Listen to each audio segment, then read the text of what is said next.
So I have a little something going in the blaster here. We're going to give you a quick blast. You'll see what it is. But I am pretty darn excited and just amazed that I was able to find this. Let's get at her.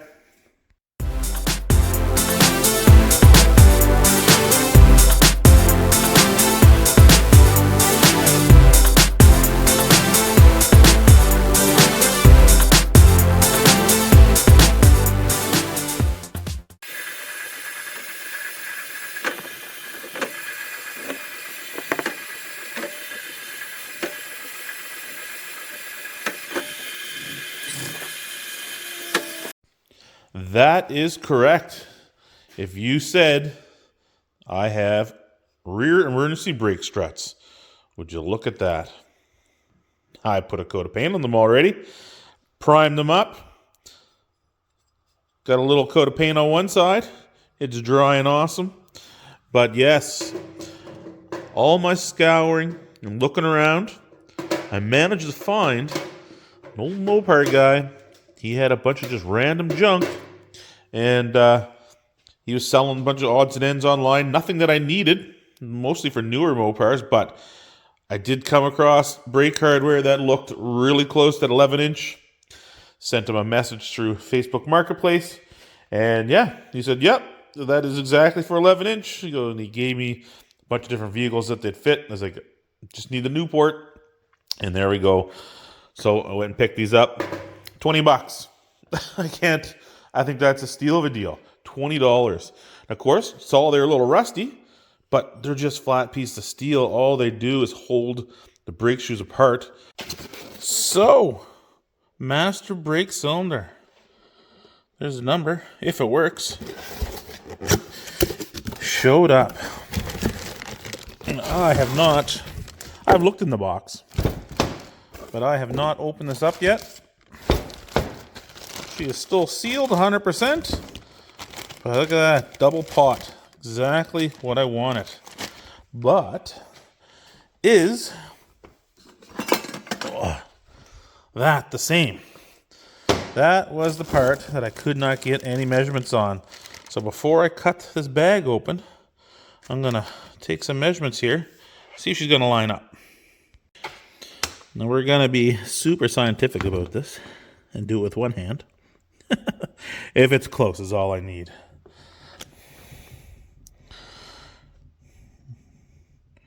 Looks like it's gonna work there. As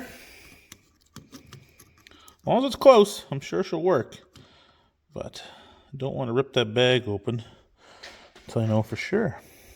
Oh yeah, I'm pretty sure that's the right size. Let's cut her open.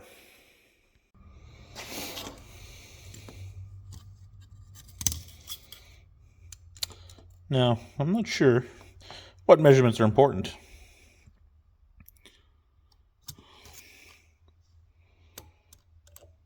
Oh, it's right there. All right, so the distance in there is the exact same as the new one. I'm hoping that means I don't have to adjust my rod too much. But yes. That looks like it. That is awesome. Man, it's been so long since I've messed with actual brakes like this. It's been a long time. But it is definitely clean in there. That is not an issue. It's perfect. I don't like these edges, though. God, it's like a 16th edge all the way around that.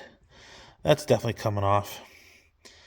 And it's got it on the inside, too. That inside one actually is worse because run the risk of getting pieces down in there. But I think I'll put some tape over the holes or something there and just give it a quick file. I'll actually use the file backwards and pulling it away from the inside just to make sure I get nothing in there. But God, is that a rough edge. Right there, it's huge. What is, man, I don't know. Just never seems, cast parts, any parts these days, and maybe it was like this back in the day too, they never seem like they're truly finished. Like it's ridiculous. Like right here, like there's a huge edge there. See that? There's a huge edge on that thing. And right there too. I don't know. Maybe I'm picky, but I just don't like it. I just don't like things like that. But this looks nice though. I guess the tin, I guess can't do much about that one. Okay, oh yeah, no, it's no problem. All right, well, you know what? Let's take it over to the 64 and see if she's gonna fit. Just like that, no problem at all. Fits on there nice. Everything is good and clear all the way around it, no issues there. So yeah, that is gonna be perfect. I'm loving it. Now, other parts, what do we got here? Here's some other brake parts I got. This is the original, what do you call it, line. So this one is for the right-hand side here. It goes down, I have to go down in there, and then this mounts the frame, and there's a little spot for that to fit on. That's the original one for this side. And I actually found the original one for the right-hand side as well. Now, this originally went from the line going in, and then it split off and went to the back as well too. But the mounting piece, the splitter, it looks perfectly fine. There's no dirt in them. So I'm thinking I could probably block the bottom off, because that bottom one there, that went down into the back of the car. This was the only splitter block. There was no regulator of any kind. So I had line coming in on this side, this one to the right side of the car, this one to the left side of the car, and the bottom one went to the back. So I'm thinking I can still use this block. I'll block that side off, put a plug on there, and that'll still be good. And it has the original mount to mount to the side of the frame down there. And that'll run my front brakes. And somewhere's here, I'll have to look, but I have the rear one as well too, so that the line that would come off to the rear goes onto the axle, which is part of the breather for the axle as well too, and then it splits side to side. And I'm pretty sure I have that in a box back here. Yeah, that is nice. These old cast molds. I assume these are sand molds they do these in. That's why you got that texture to it, but really it's not that bad. Now, again, it was only 10 degrees here last night, so this is dry, but I wouldn't want to be messing around with it too much. It's a little, you can feel it's a little bit soft, so we're going to let it go for the day. But with that nice clean edge, got the inside clean, I don't have to worry about the paint or anything sticking to my rubber. And yeah, I think that's going to be... Oh! Damn, that's tight. There we go. Got that on there.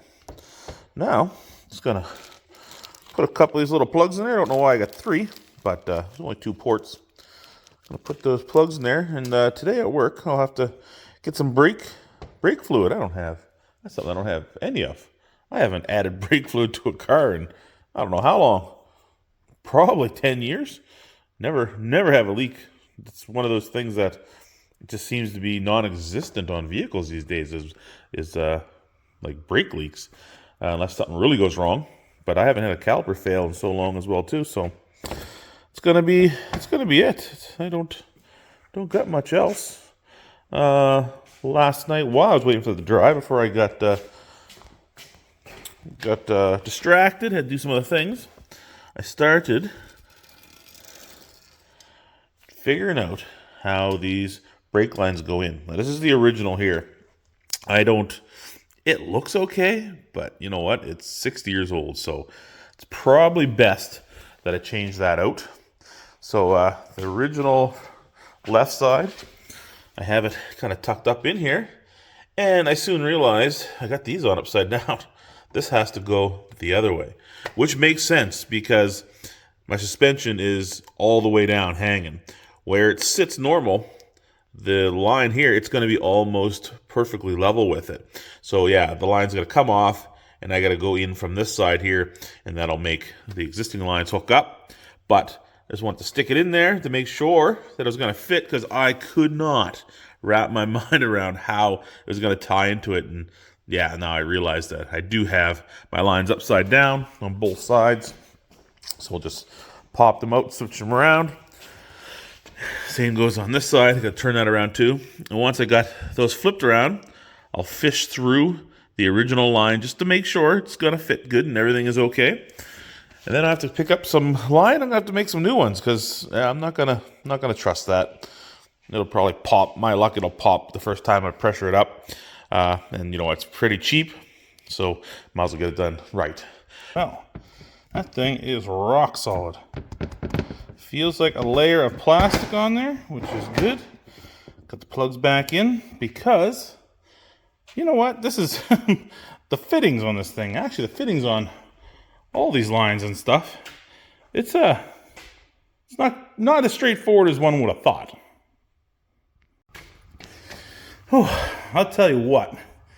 It was way easier to take those brake lines out when the motor was out. That would have been the ideal thing. You know, hindsight 2020. Again, if your engine's ever out, do your brake lines then, because what a thing to try to get in around there. But I got them in. Just put the thread of the old ones in a couple threads here, being careful to get too much dirt in there and make sure I clean it up. But I got them routed where they need to go, making sure I got at least a 1/4 inch space around everything. It's not touching any metal, any of the frame. Where's it go? Right down. Where are you at? Right down, right there. That's where the two join together. And then there's one hole right at the top there. Right at the top. That'll come up, do like a double or triple curl, and into the side of the master cylinder. The back side, right there, that's normally where the rear wheels would have been, but I'm gonna get a plug. That'll be plugged off. And then there'll be another one coming over to the back of the master cylinder, 2 or 3 curls on it down and along the frame, and that'll work its way to the back. Now this, if you remember back, this is the splitter that goes to the back. This fits on top of the axle, which is also the breather for the rear axle as well too. The breather tube comes through this, and that's what bolts down and holds this tight. That's the big line. You can see this is where I was a little bit confused. All these lines are different sizes, so feeding the lines all the way back is bigger than, of course, they're smaller going out to the wheels, out to the cylinders. But this bolts on, and then that line will go through and tie in. Now, the caliper or the brake cylinders, the thread is 1/4 20, and then I'll be doing an inverted flare. That's where it's flared, but the lip is wrapped back in on itself. Remember, stops the cracks. If you just make a straight flare, if you tighten it too tight, you'll split that metal and just get leaks on stop. So it'll be an inverted flare where it'll flare out and then it'll come back in on itself. And that's what's going to be in there. And those are 1/4 20. These are 1/4 20.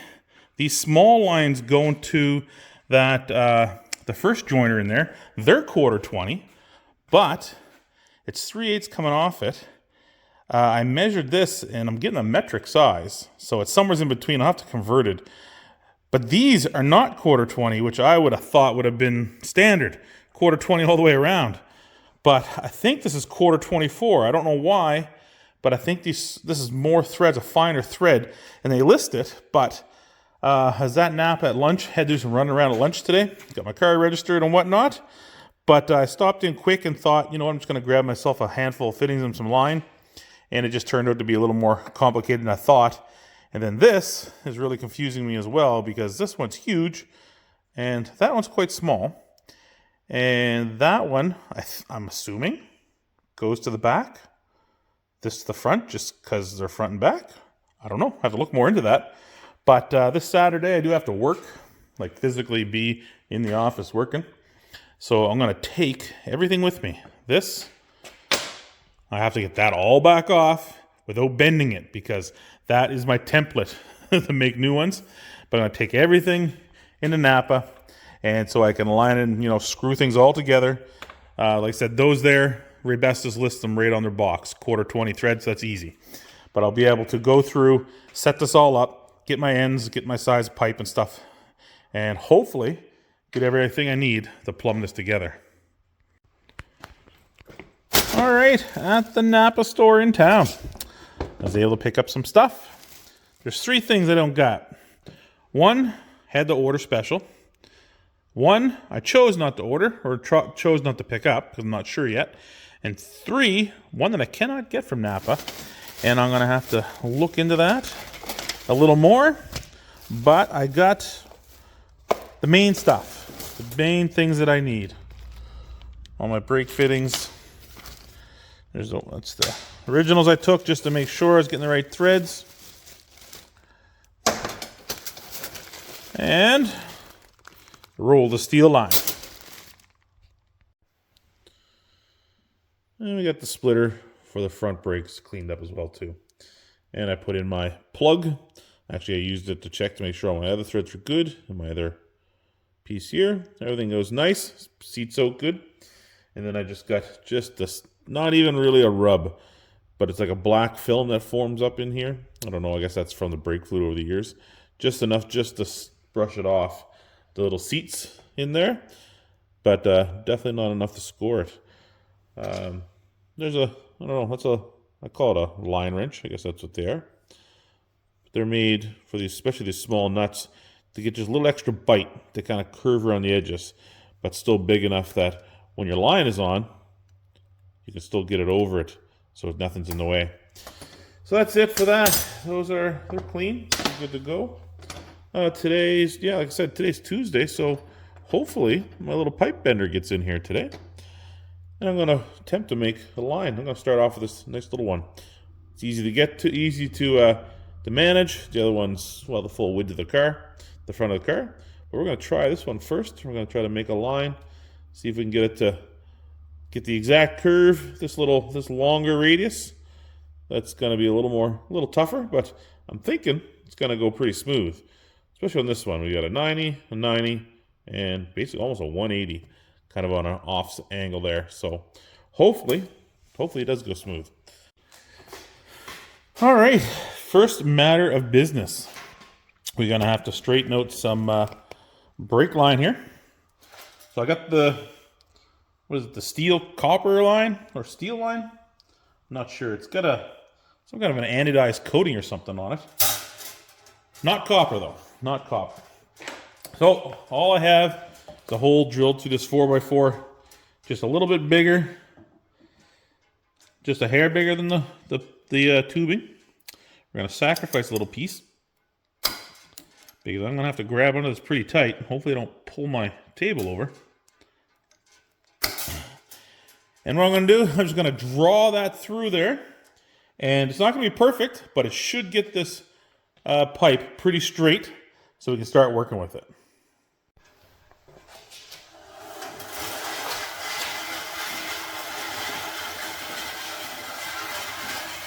And hopefully I can go back here far enough, so I might as well get the whole thing done. Because you do got to sacrifice a little piece off the end of it. Wow, that's awesome. And I'm gonna touch the wall here. They told me there was only 20 feet on this roll. Well, I'm touching my wall on the other side here. There's a lot more than 20 feet. But that's okay. All right, you know what? I thought there was more sticking out there. I think it is right on 20 feet. Oh, and there we go. It's got a long curve in it, but that is a lot better than the coil that I was wrapped up in. Now to figure out the length of my line, so I know exactly how long I need to be, I just took a piece of line trimmer line for the weed whacker and shoved that through. And let it stick over a ½ inch down one end, and this end I'm going to mark it fairly close. I can just pull that out. I got my dot there, and now I can take that over to my new line, and I know exactly how much I need. All right.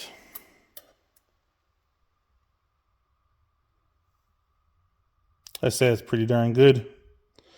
So what I did is I used the tool to go to a full 180, and then I just opened it back up, and it caused, I guess, the wider part of the bend to happen at the top here.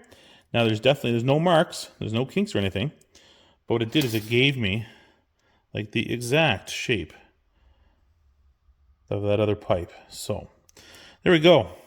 Now to try to gauge where to start this bend to get the other half. I think that's going to probably be my hardest thing, I'm thinking in my mind here, is how do I start it? And this also has to be on a different angle too. I'm going to have to start turning this pipe as I do the different angles. So I'm going downwards. So this is actually going to have to be up this way, so I can start to make that curve. And there's like a curves one way then the other way. So I don't know. I'm going to play with it here, and we'll come back. All right, you know what? Putting that tool in the vise makes it way easier to manipulate your bends when you're holding the other part. So you can concentrate on holding the original to it, and then I could go through, and of course, because it's separated, you can go right past. So that worked really good over there. Took me a little bit of work here to figure it out. It's they're not 90-degree bends. They're not quite 90, but they're also not like perfectly 90 flat. There is like a curve to the pipe. So once I bent it, I got to kind of twist it by hand. Now, I don't know if that's from me taking it apart, but all I know is that this fits in there perfectly. That fits the way it is, so I got to make that again. So here we go. I think I've got it. Got my shape there. That follows that pretty darn good. Now down here, my radius of my tool is much smaller, quite a bit smaller than whatever bent the original. So it is off a bit, but I'm to the point where once I get this in the car, I can easily like tweak that just a hair, like even like that. And that almost made it perfect. And there we are. We've followed that curve the whole way. You can see on my 3/4 to an inch longer, but I think that's turned out pretty darn good. It even looks the same. Maybe a little bit that way, but you know, once I get it on there, that'll be the real telltale sign. There we go. Second flare made. I remember to put my nut on. And if we measure that up and make that flush, it might be, maybe an eighth longer than the original. Maybe an eighth. But it's not too bad for our first brake line. Guess the most important thing is no kinks and no ripples. All nice smooth edges. Good flares. There's my second flare. Again, we get her in the right light. You can see the two colors. And everything is awesome. Got a nice bubble. You can see it's not perfectly flat to a point. If you just made one flare, this would be sharp like a razor at the end. It'd just be the very edge of the metal. But you see it made a nice little wrap as it wrapped around in there. And they fit into the hole. Just give it a little turn there. No movement at all. It sits nice and tight. And there we go. New brake line for the 64 Chrysler. Now, just as an extra precaution, I just put a little piece of painter's tape over all the ends while I'm fishing that around in there, just in case I get a piece of dirt or something drop down in there. Don't need that going in my cylinder. But here's the rest of that brake line. So it was 20 feet. It's got a nice curve to it. A little bit of wrinkle on the end where I first pulled it, but a really nice curve to it. That'll be easy to straighten out by hand. I can even pull it through the block and kind of tweak it the other way as I pull it, and it'll straighten it out. But I'm going to crawl underneath, put the bracket onto the frame, and see how good this line lines up. All right, now, I won't lie to you. It didn't just drop right on, but it did go on fairly good. It just took a little bit of massaging with the hand to get a little better angle on it. But here we are. Here's our new line installed. And I got good space, just the thickness of my finger all the way around the frame, down the other side. I can go right underneath it, so none of it is touching. And it's just a little bit of an angle that I had to change. I had to make a little dip on it, just for it to fit down in there. But that is awesome. Now, I'm really glad that one went well, and I'd like to think the rest is going to be just super easy, but oh my goodness. How am I going to get all this? And of course, all that on that end. That's going to be something else that is definitely going to take me a while. I'm sure as I go, I'll get better at it. But these are the only two hard lines to do. The ones on the back are just a slight little curve around the bell housing. Or not the bell housing, sorry, around the diff. So I won't even be using the tool, I don't think, to make the curve. I think I'll just do that by hand, and there's little clamps for it to go. But this, this is going to take some time. Well, I'm so glad that the first one worked out good, because that gave me confidence to move on to the more complicated one. I'll tell you what, I have no idea what an engineer thinks of, or how they even come up with the bends and the curves like that. See, it's not flat. It's all three-dimensional. It's going every which way. And how someone ever figured that out, that it would need to be those bends to get into a vehicle, is beyond me. But I did do it. So I got the right-hand brake line in. And not only did I get it in, but I think I did a pretty darn good job. So here it is here. Same nice curve, and again, enough that I can get my finger under all these edges, making sure that it's not touching anywhere. Coming up over the rail, I even managed to make it to the original clip. And then it drops down there, makes that funny little zigzag along the inner frame, along the back side of this cross member, which there is a clip there holding it out that distance. Here it is here, coming along the rail, and it does another, I don't even know if we can see it. You can just barely see it. It does like 4 more funky bends going up here. And then that's it there, coming up off the front cross member. I got a little extra space here. I got almost a 1/2 inch here. But you see it goes up, over, and around the frame rail, staying away from everything. Coming across and in. And of course, they're doubled there. And it goes into the top splitter. And of course, we had the one here from yesterday. And you can see the other one fits perfect in line right over top of the other one. Well, boys and girls, I got some bad news. I have snapped off my vent tube in the rear diff of the 64. Woohoo! Look at that. Isn't that looking pretty? Looking real pretty. I couldn't wait. Couldn't wait. I had to get that on there and take a look at it. Now, once I get my battery in, I'll be able to get my lines. I'm going to get some wrap. I'm just going to put a little bit together, just like that, to hold them out of the way. And that'll give me lots of room to get my little pigtail lines down there. They'll come off, and of course they'll go around 2 or 3 times and down. It just gives them some flex. Any shaking between the cowl or anything like that will help them kind of take out that vibration, so they're not a straight line being pulled tight. Same goes to the back. But I still have to brake bleed this. Or bench bleed it, so they say. But I wanted to get this on the car. I don't have the proper fittings to do it. What they sent was wrong.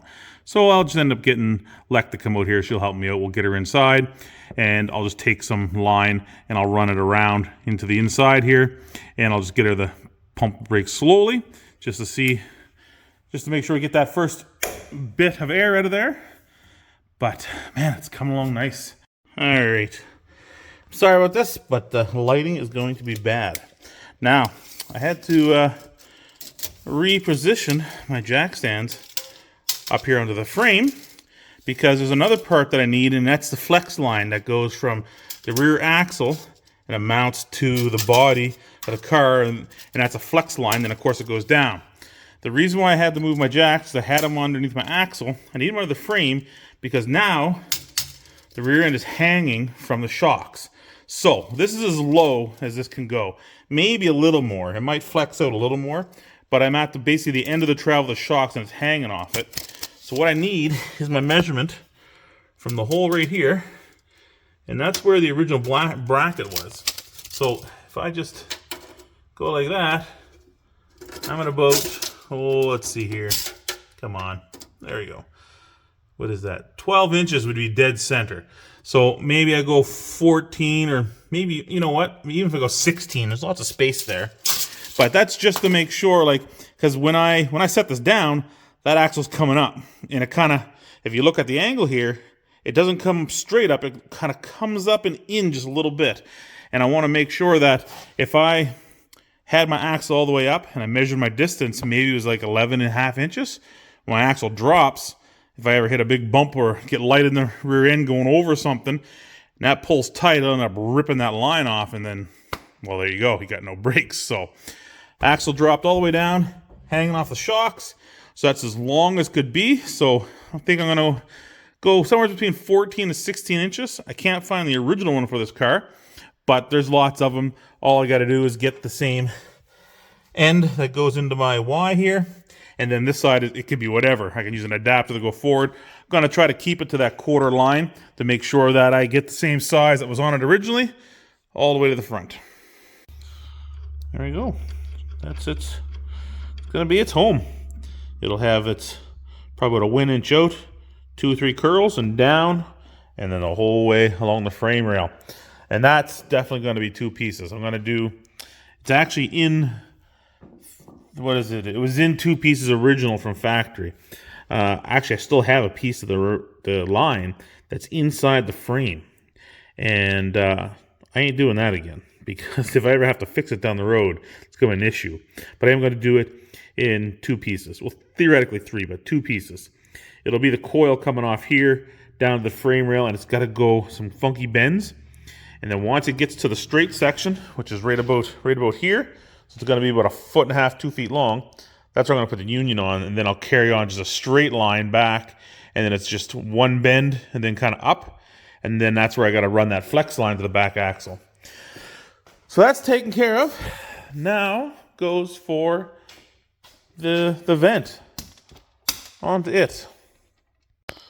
So now for the vent. It is a 7/16 for sure. That's what size that is. And you know what I forgot about? In my tap and die set, I have a thread gauge.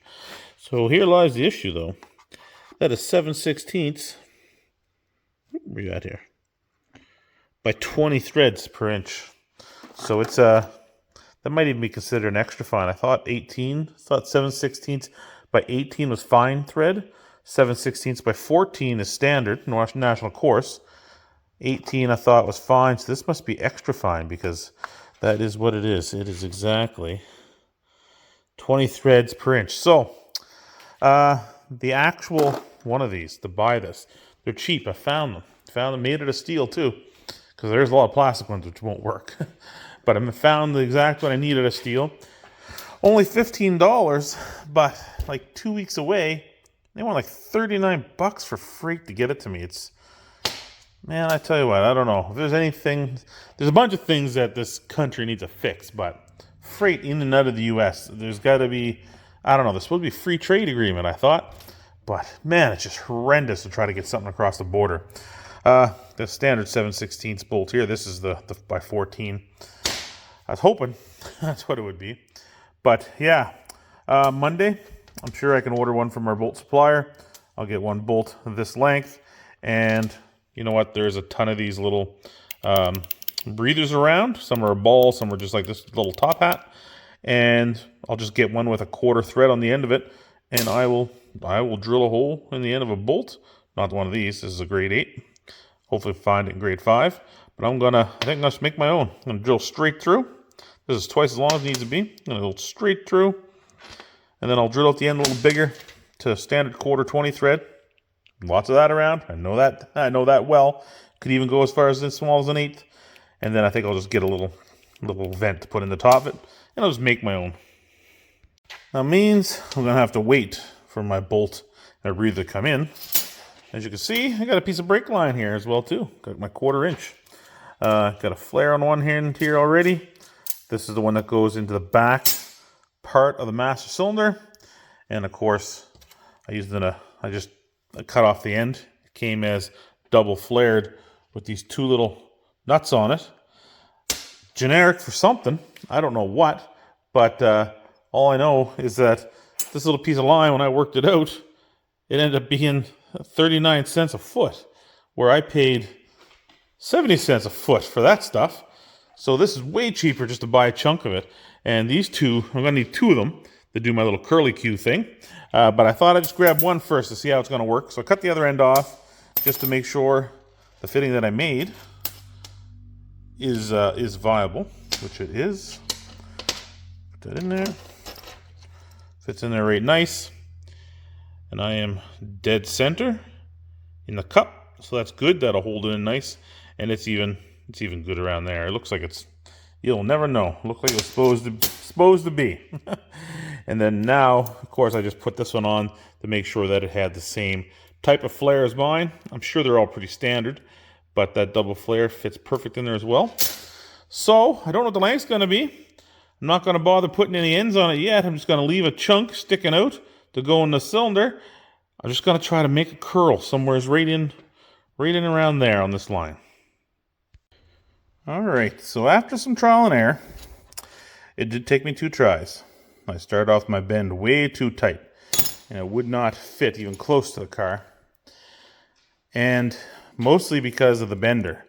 The bender is too tight of a curve to get it to run through. And what happens is this big gap here, right when it starts, if your line isn't straight coming through, it kinks it right on that end. So it gave me, you can see, not really curves, little kinks. And once I kinked it once, I stopped, and I just tried positioning it in different spots, but it would not work. So I ended up using a chunk of pipe. That's what I used right there. I put that in between the side of the fender and the brake cylinder, master cylinder, and there's lots of room. So I started wrapping my pipe, and by golly, I think we got a winner. Look at that. That is so smooth and round, professional, nothing touching, nice little gap all the way around. And I remembered to put my ends on. Now this one was a bugger. There is almost no space at all to fit that tool in there at the same time. I kind of had to spread it out a little bit. I used a wedge. You can kind of see a little dark mark in there. No dents or anything, but I had to wedge it a little bit just to get it to fit. And now the true test is it going to fit? And how's it going to look in the 64? Now, one thing I did mention that I was talking about the flow, just like water. Everything's got to go downhill. Now, the coil, theoretically, is going to pull the fluid down. Gravity's going to do its job. But I guess, on a whim, fluid is always going to travel downhill on a slope better. Which got me thinking, and I end up lucking out, is when I built this here line here, I never did originally check it to see where the slope was going. So I got my level out. Everything needs to be going towards the brakes. So, my bubble's got to be that way. So that way, worked out good. You can see my bubble is way at the top. I have to lift it up about a 1/2 inch and get my finger under it, how far I got to lift it up. So that was another thing I double checked and worked on as well today too. Making sure that everything is always going down, always sloping down to the splitter, down as well too. But this brings me to another thing. What happens here? There is some ups and downs here, though I guess maybe you can't get it perfect. These are, when you remember, I built this absolutely identical to the original. But I guess once you start getting further out to the cylinder, you're maybe pushing or flowing fluid better. Because see, here's a high area here. But what are you going to do about that? Absolutely nothing. It's either this side's going to be high and this is low, or it's flipped around and this one will be low and that'll be high. So I guess you got to pick your battles. But this seems to be the preferred method for the master cylinder. So that's the way she's going. Well, I hope everybody is doing good. I don't know if it's hot where you guys are at, but man, it's hot here. And you know what? It's cool, especially here under the car, on the floor. But moving around, the heat just kind of gets to you. And outside of the garage, there's not really much relief for me. So I will be hitting the pool again tonight. But getting antsy on this brake stuff. So got it rigged up here just so I can at least have my splitter in the right spot. So all I did is I took a bolt, and I couldn't even find a tap at work or anything like that. I found one to buy for like $50. Well, then I might as well just wait and buy the piece. But what I ended up doing is I just kind of cleaned the end of these threads up with a file, make them a little smaller, and kind of tapped them together. And I was able to get it in there about a turn and a half before it started to get stiff. And then I just used a nut, 7/16 coarse nut on the top of it, to run it down to hold my piece into place here. Now it is actually dished, convexed. It's convexed under there. So it needs to take the shape of the axle to get my right angle, which is going to go straight over there to a bolt. And yeah, I was able to finish off this line where it's going to be permanently. Got it's kind of bends down to this clip here. It's just over top of the clip. You see it sticking out there. Then it kind of goes up, and I am perfectly straight going out to the left side. Down here on the right hand side,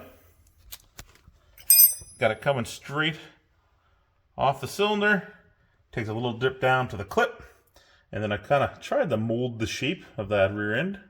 And now I'm at the point of how to get it to this angle without kinking this thing.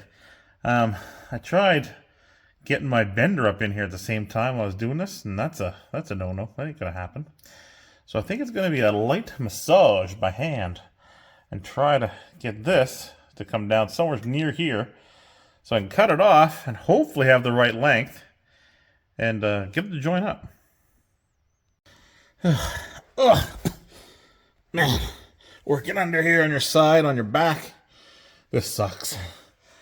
I'm gonna do what I can this year to save for a lift for next year. That'd be a awesome upgrade to the shop. But I have my line in right across the back. It is in, and it's permanent. It ain't coming back off. What a time I had to try to line this thread up, coming in on this angle. It's down and then it's back in a little bit. What a bugger of a time. But I think it could have went down a little further maybe. But you know what? It's nice lines. No kinks. Nice smooth bends. I try to follow this funky little curve here. So 2 little bends there. I think it'll be okay. I'm in all my original holding clips. It's tight. My splitter. Where's my light? Oh, there we go there. Splitter is where it should be. It's laying flat and going straight to the front. So next is this vent. So I ordered a bolt. Bolt 1.25 inch long, 7/16 by 20 thread. Cost me 82 cents. And I found a vent that has a 1/4 inch NPT, which I have everything I need to thread that. That's not a problem. And that vent was $4.37. And that is going to be awesome. And it's just like the last one. It's got a little spring valve in it. A little felt filter in there to stop the dust from coming in and out. And it's got the cap on it. And it's even tested to 72 hours of axle salt spray. Who would have known that they would test something like that? I got some stuff today. Got a few things today, which is awesome. So, from Greg Distributors out of Calgary, I got my little vent that I'm going to make a new one of these. So there's my little vent. It's on a little spring. And they say there is a piece of felt up inside there to stop dust and stuff from getting in. We're going to trust them on it. So that's the vent. And, oh yeah, this is actually $3.25 for that vent. And also from Greg's, I've got my bolt. 7/16 fine thread, which is what this is. 1 inch long. And that's it right there. Absolute beauty of a match. And what I'm going to do tonight is I'm going to make these two one. There's enough head meat on there that I am going to drill this right through. And then I am going to tap this so I can fit that right in there. And I'm going to make my own one of these. Because like I said, this is $15. Not too bad. The $39 in freight to get it to me, not going to happen. And also,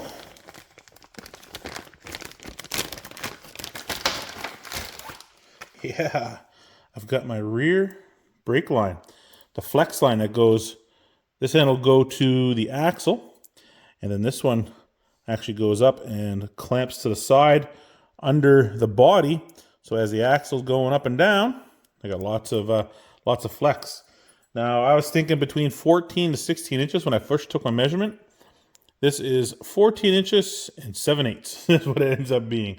So I think it should work okay. But the first thing I'm going to do is I'm going to jump under the car and make sure that actually fits into my rear splitter. All right. There we are. It is right in there, fitting perfect. So now all I got to do is this bolt right here. That's where the bracket was. And this hooked right into it, just like that. Now, the bracket that was on there was rotted to nothing, so I do have to make a new one, which is not hard. It just got to be fit this round piece in, and it takes a circlip, which I have here, and that's where it's going to go. It'll be just like that. Now, remember, I have my axle hanging from the shocks. This is as low or far down as it would go.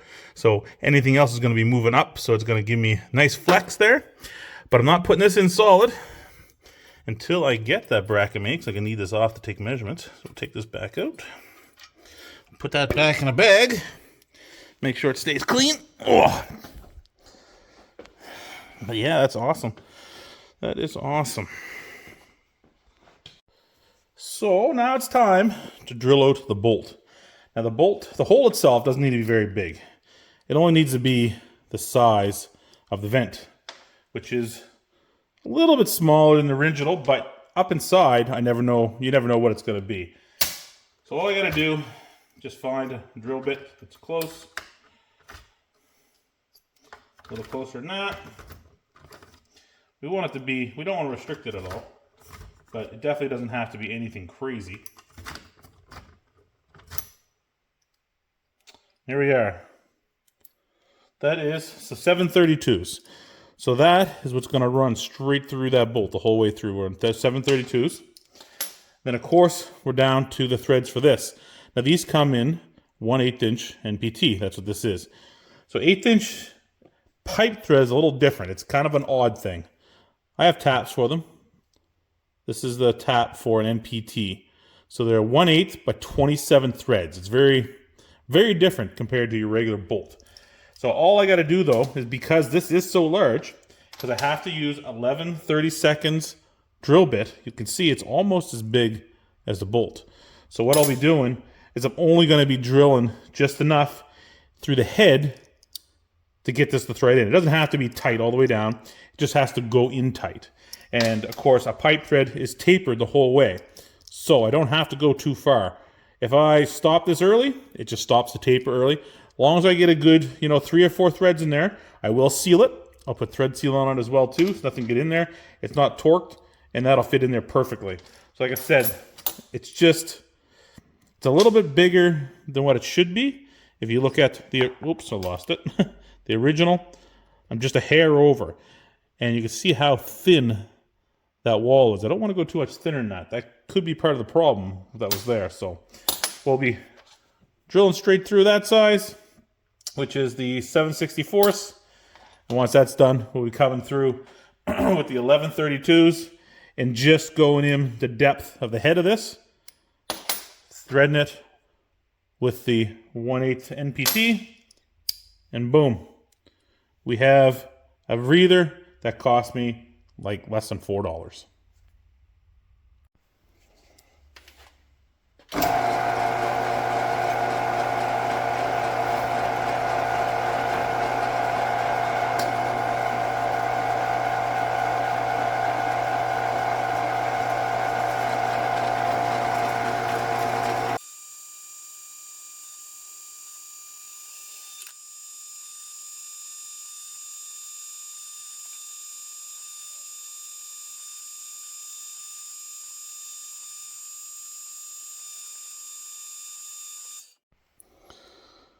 There we go. Now this hole is a little bit off. I don't quite know what happened there, but it is pretty square down there to the other one. So maybe it wasn't quite as center as I thought. Not a big deal. But if I put my gauge down in here, I'm just at the bottom of the head, which is perfect.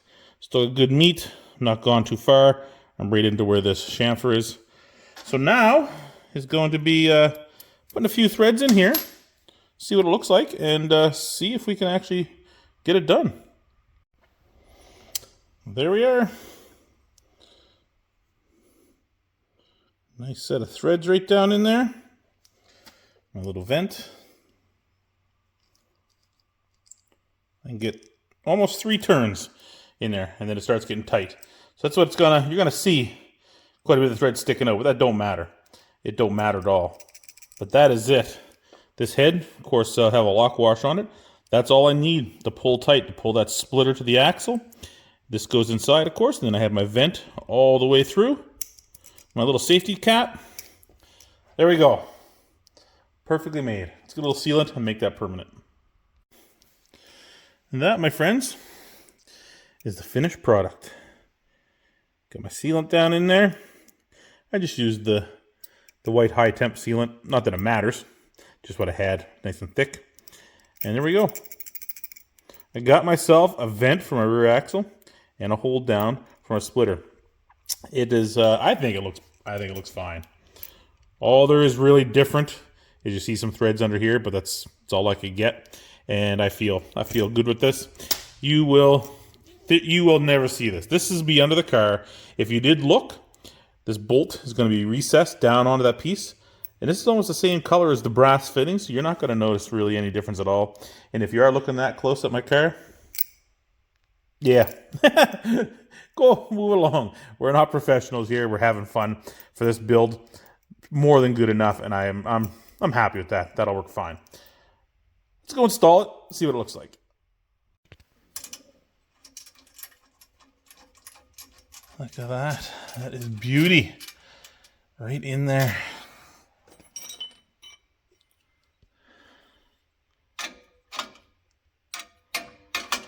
Oops.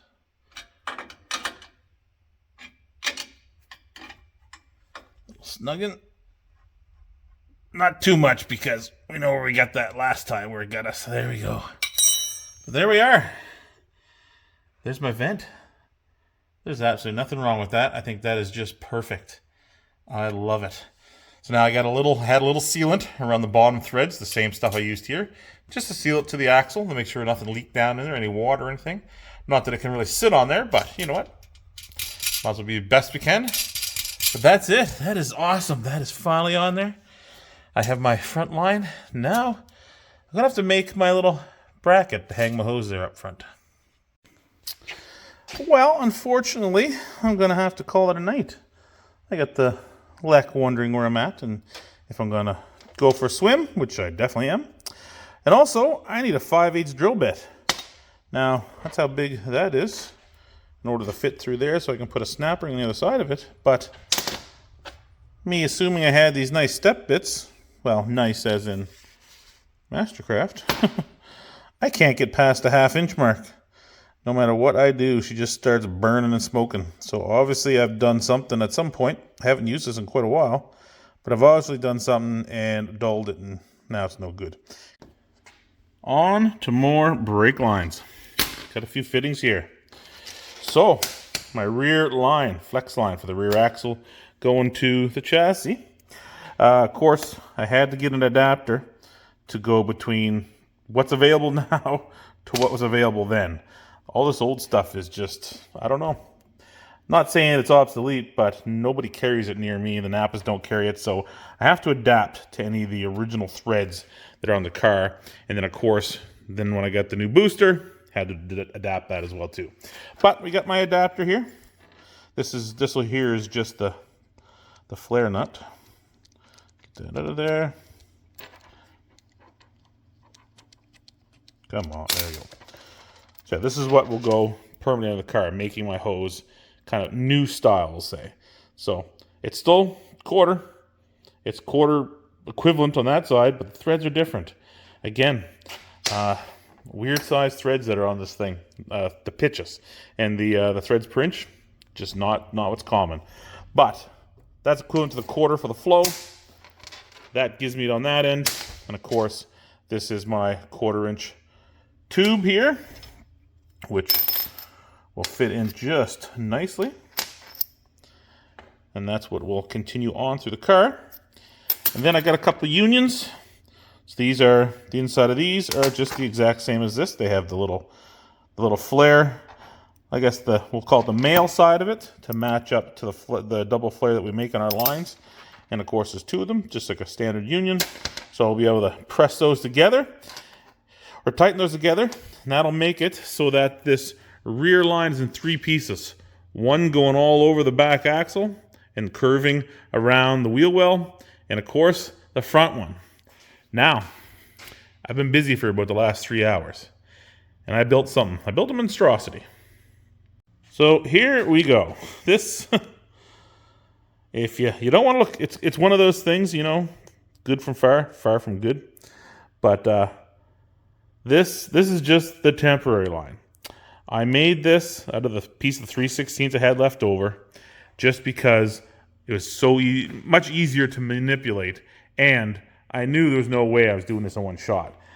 This is actually, if you look at it closely, it's all noodly. It's because there you can see the way it all was, all the different bends that I've bent and straightened out, and I ended up putting this in the vise and cranking it all down again flat to try to make it, I guess, as good as I can to perfect, so that if this was the right one, would it fit?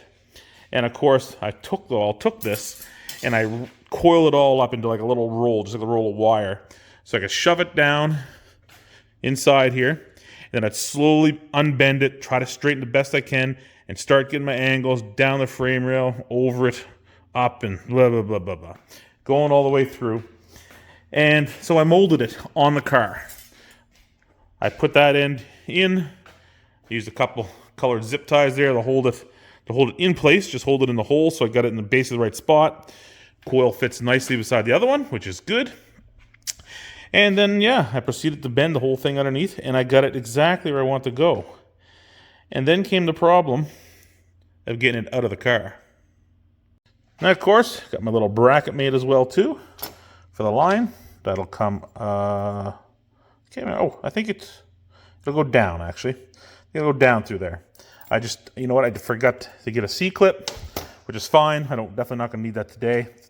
Working on my other line is going to be taking up a lot of the time as well, too. But, yeah, that is good. Clamp is done. They will go together. There's the bolt for it, just like that under there. And there we are. Got my little assembly made.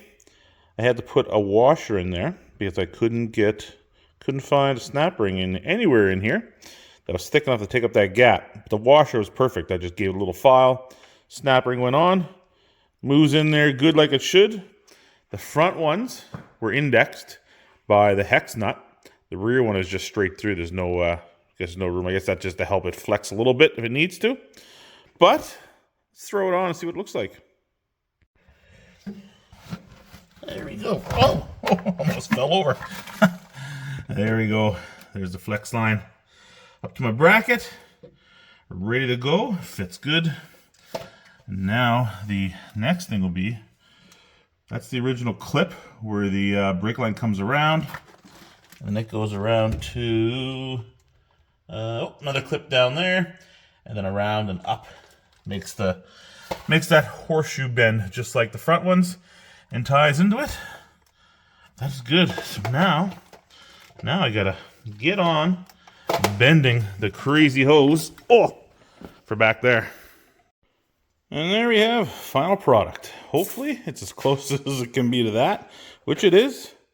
I remember to get my ends on, and I even put a little bit of tape over into that one because I'm going to be shoving it through the car there, up through all the wires. Actually, I should put a piece of tape on that one as well too. But now, time to get under there and try to fish it up through there and see if I can make it line up with the master cylinder. Oh, Paulie is grumpy. Okay, I got my line in, but look at this. Oops. I kinked it. It's like there's a crease in it. That is no good, which is a shame because when I move it, it is perfect. It is perfect. It goes inside this bracket that the original one was. Comes up nice just on the side of the frame rail. Oh. And then I got space between the other coil. It's going down, curves off nice. I'm away from my fender, away from the other line. Oh, but I got a kink. It's So now my issue is I gotta cut this and try to put a flare on while this thing's underneath the car. There's no way I'm getting this out again. This took over 2 hours for me to get this in, trying not to bend it. And sure as anything, I kinked it. So I think I get it. Yeah, there we go. I can get it down here. I'll cut it back. I'll have to measure it out. Actually, I gotta. You know what? I'm gonna take this end, the long end here. I'm just gonna keep bending this back for it till it breaks off, and I gotta bend a nice 45 in it because I gotta figure out the distance, my curve to where it goes back along the car. I gotta make sure I got the right distance, so I cut it and put a union in there. Not what I was hoping for. Not a perfect situation, but what are you gonna do? There's nothing I can do now. And I said that thing was so hard to get in there, and it fits so nice. I don't want to ruin it there. You can get a better seeking there. It's a big flat spot. So somewheres I'm going to cut it off here. So I'm just going to break this off. It's going to get cut back here somewheres. Put my tool on here. Make another flare. And see. I'll do a temporary bend on this. Just to see if I can get an idea how long it needs to be. Alright. There we are. Not much room. But I got my union made there. And the new flare on the end. And this is my little gauge. I cannot lose this. I wrote good on the end. This is going to be for when I make my line going all the way back. Where are we at here? That is how long it needs to be in order for it to give me my proper distance. So that when I put this in, I'll have to leave it loose going down the car. But that'll tuck right in just like that. And that'll be it down inside there, behind the plate. Oh, and I think that's gonna work. Oh, my finger's in the way. Oh, was not expecting to have to do that. But nevertheless, it's in there. My front line is on. All right, here is rendition number 1. Looks kind of odd. A lot of 90s, but it's gotta be close to where the original was. I come out of my bracket from my rear flex line, which is where it was from factory. The next clip is right behind it on the frame, so I have to go to it. Then I go to the next clip, then I go around the rear box frame. That is the wheel arch as well too.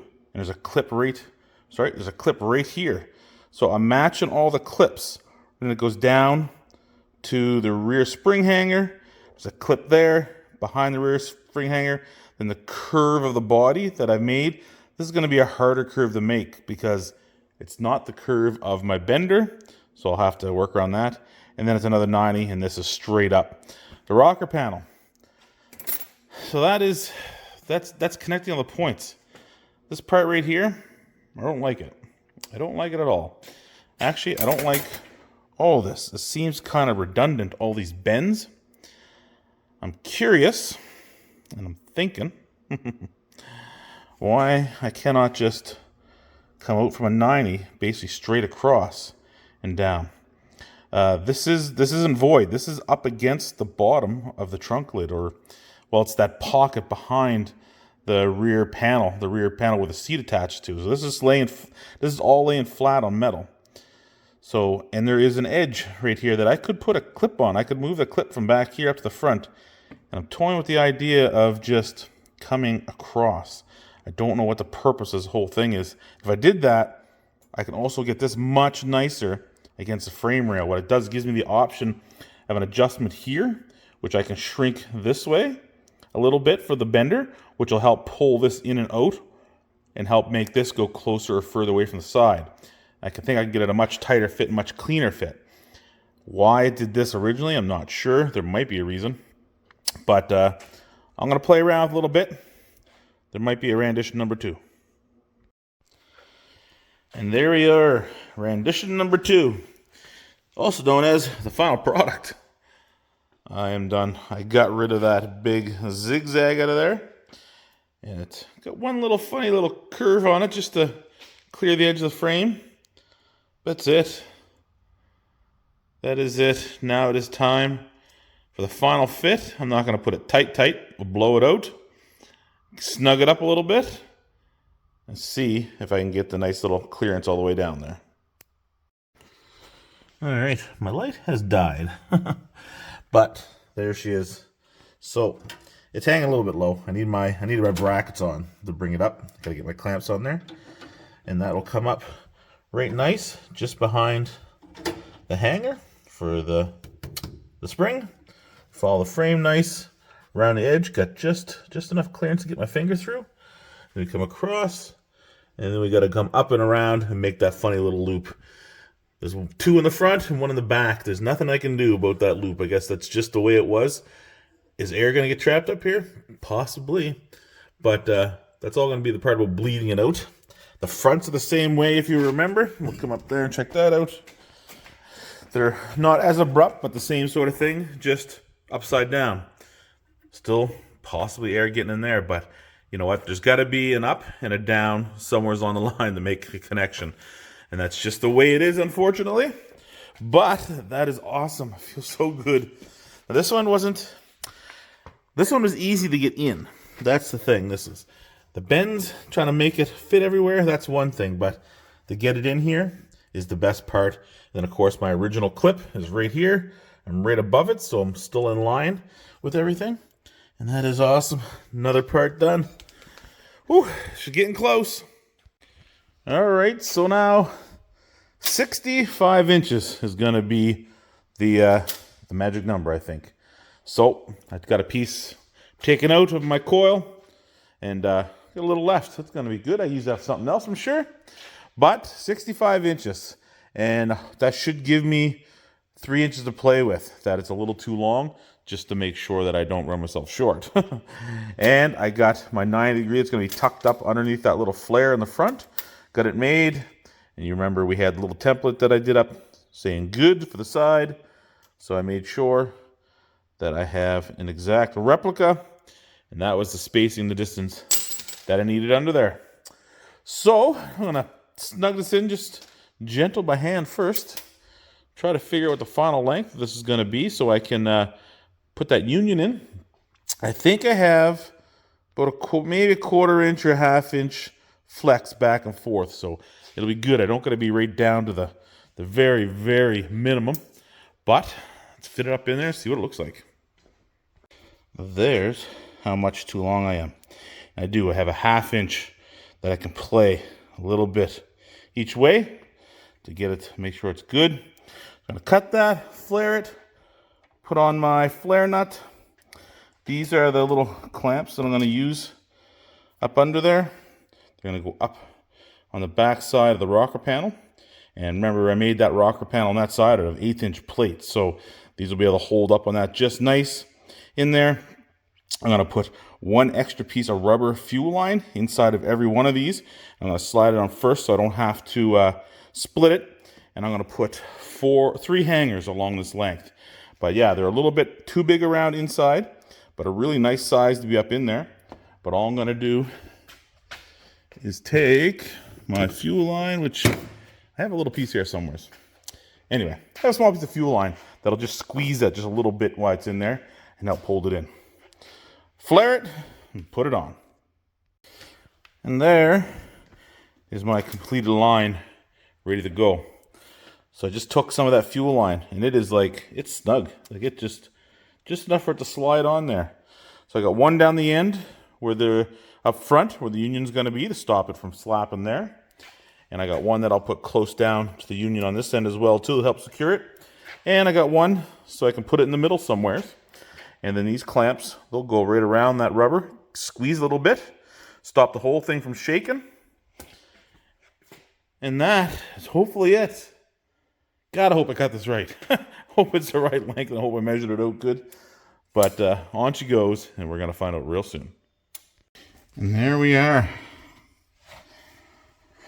See my union up the very front. We come down to the first hanger. Got another one down here. We got another one down here. And then we got another one here. And then we are into the union. And that's it. There's no movement. There's no wiggle here. Everything, it looks awesome. I got just enough. I can almost push my finger behind that line. So these are really nice. You can see here a little closer. It's kind of just squished around the fuel line that I put on there just to make it a little tighter. And you can see the gap here. There's a nice little gap between the metal and the line, so I don't have to worry about that chafing. I'm tucked in perfect right behind that plate. Jeez, it almost looks professional. Almost like a guy knew what he was doing. Now, there's just one thing left to do. And there we go. All connections back, every side, are finished, are snugged. Hopefully no leaks. I didn't go crazy on the tightening them. Remember, the brass fittings with steel flare nuts. You can over tighten them. You can stretch the brass out in those unions and those connectors. So they're just snugged up pretty good. And when we purge the lines, when it's time to bleed them, we'll be watching closely for leaks to make sure they don't need to be snugged up. If they leak, we snug them a little more. If they continue the leak, then we got a problem. Pull it apart, redo the flare. We can redo flares. We can do that. Those are going to be tough, but I can redo them. But redo the flares a little bit, clean them up, make sure there's no dirt in there. I have blown out all these lines the whole time I've been doing it and keeping them clean. As you saw, I put tape over the ends to make sure as I'm moving them along, I don't bump anything, get any dirt in there. But that is it. I have done the absolute best I can to make a custom set of brake lines for the 1964 Chrysler. And I am extremely happy that it's not just another part of the job done, but all the brake lines are complete. That's all I got for you tonight. Love you all. Catch you again later.